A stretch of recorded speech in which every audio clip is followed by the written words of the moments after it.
Les navires de croisière, les tankers et les porte-conteneurs géants naviguent au fioul lourd.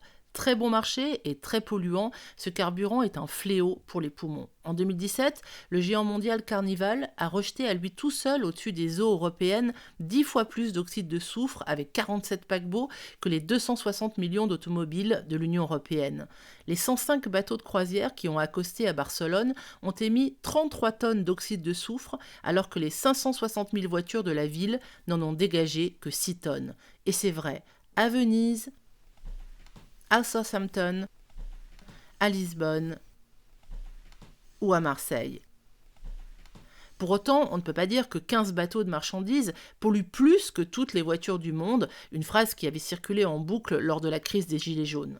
Ce qui est vrai du soufre ne l'est pas du gaz carbonique. À l'échelle mondiale, le transport maritime émet près d'1 milliard de tonnes de CO2 par an.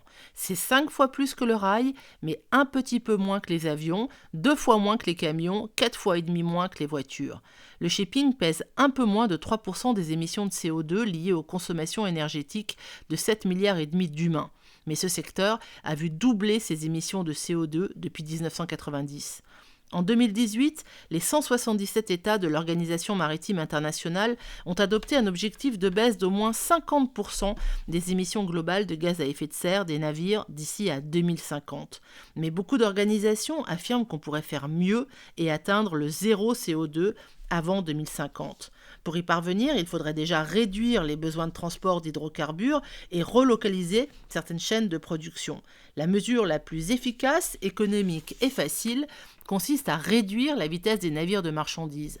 Un pétrolier qui ramènerait son allure moyenne de 12 à 11 nœuds réduirait de 18% sa consommation de carburant. Ça passe aussi par des navires et des moteurs mieux conçus. En Californie, par exemple, les bateaux sont obligés de passer par le branchement électrique à quai pour ne pas faire tourner les générateurs diesel à bord. Mais en Europe, c'est facultatif. Problème majeur, quel carburant utiliser ? Pourquoi pas le méthane ? Aujourd'hui, il est d'origine fossile, mais demain, il pourrait être issu de la biomasse. Il y a aussi la solution de l'hydrogène. Reste enfin le levier de la fiscalité. Le fioul maritime international est totalement exempté de taxes. Or, sans obligation imposée aux acteurs de la filière, cette révolution ne se fera pas.